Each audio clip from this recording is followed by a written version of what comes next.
Deuce loosely, Devil's favorite advocate here, and right now I want to take a moment to discuss the Wyatts. Well, the Wyatt family, or the former Wyatt family. Um, I want to discuss, in brief, the three individuals that made up the family. And I want to start with Erick Rowan. Well, there's been a lot of speculation there before it happened that they were going to break up the family, and of course it did. But they did it through vignettes, and I don't have a problem with that. I don't have a problem with the way they split the family up. They did it gradually. There was actually put a story behind it. They actually put some thought into this. Um, there's a plane passing over me in the background, if you can hear it.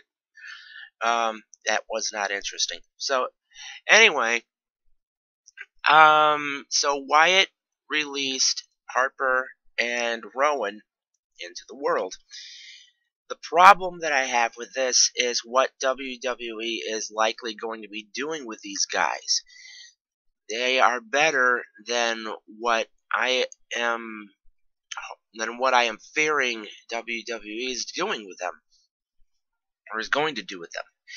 Erick Rowan, especially, the way he seems to be stalking Renee Young, and he's looking like a creeper. And don't get me wrong, a guy that wears a sheep mask and coveralls and has a big old long bushy beard like that's pretty creepy on its own. And yeah, he was supposed to be a creepy guy. These characters are supposed to be horror movie, stereotypes. But the way that they're making him creepy here is just, there's enough social justice lunatics out there, enough social justice crusaders out there who will look at this and be like, oh my god, that's just the typical guy, isn't it? They'll be looking at this up and down. They'll have things to say about it, I'm sure, but he's a creepy guy, but we don't need this kind of creepy guy. Just let him be a destroyer, let him be a bulldozer, let him be, a scary, creepy guy. I mean, come on, that's what you guys need. WWE needs some characters. They need some deeper characters. They don't want Kane versus Katie Vick all over again, which is what this is starting to look like. Yeah, I know it's not Katie Vick, but, it's the same kind of Kane creeper character. And that's what it seems to be where they're going with him, with Harper. Or with Erick Rowan, and I don't like this. Nobody wants this. This is not, this is only mildly amusing at first, and then it kind of gets weird and then uncomfortable, and this isn't going to be something that anyone's going to want to see long term. As far as Luke Harper goes, everyone was picking him to be the breakout character from the family, and it seems to be what he is becoming.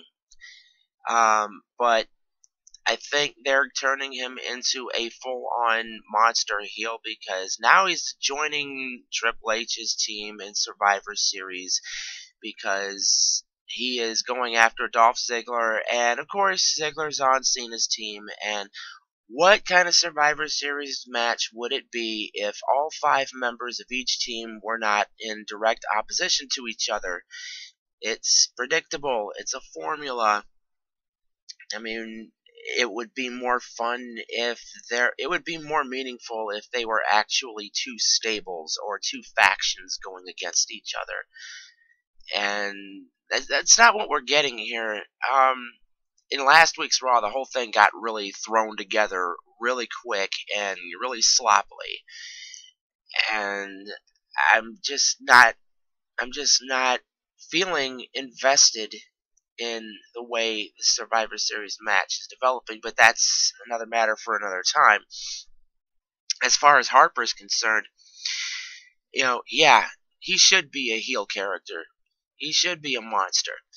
And he should not be even coming close to turning into some corporate stooge, which I'm seriously hoping does not happen. I hope that he does not. I hope the Survivor Series match is all he has to do with Triple H's goons, because the last thing anyone's going to want to see from Luke Harper is him turning into another Kane. Another corporate Kane. That's the last thing we need.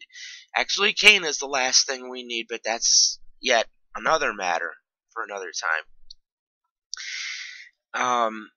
And as far as Bray Wyatt goes, I have always had a bit of a problem with one particular thing that always seems to happen when he focuses on an individual. He makes it look like, when he makes it look like he's going to indoctrinate someone new into the family, they end up dropping it. Nothing ever comes of it. They drag somebody back to, behind the stage or whatever, and you don't see them again for the rest of the night. And then the next week, it's like nothing ever happened. And there's no follow-up, and there's no feud built on it. This thing with Ambrose seems to be the exception to what they've done with Bray Wyatt. They're actually making this a feud, and they're actually making this look like Wyatt actually wants to indoctrinate Dean Ambrose, a la James Storm and his Revolution. And Bray Wyatt actually looks more invested in this. And the fact that it's Dean Ambrose makes a lot more sense.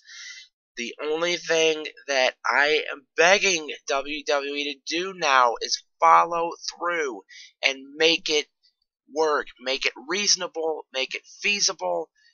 Make this whole thing plausible. Just make it happen.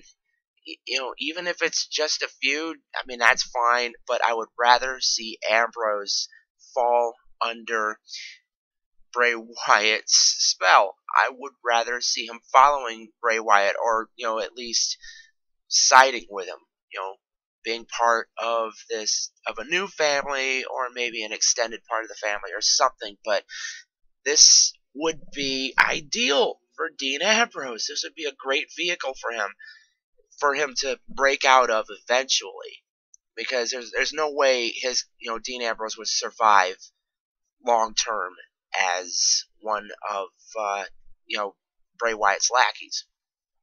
So this is good for now as far as Wyatt's concerned. Luke Harper, I'm okay with for now. I'm gonna wait. Erick Rowan, I would really like to see them shift directions with the way they're pointing his character. And that's all there is for me to say about the former members of the Wyatt family. They've been released into the world. Hopefully they succeed.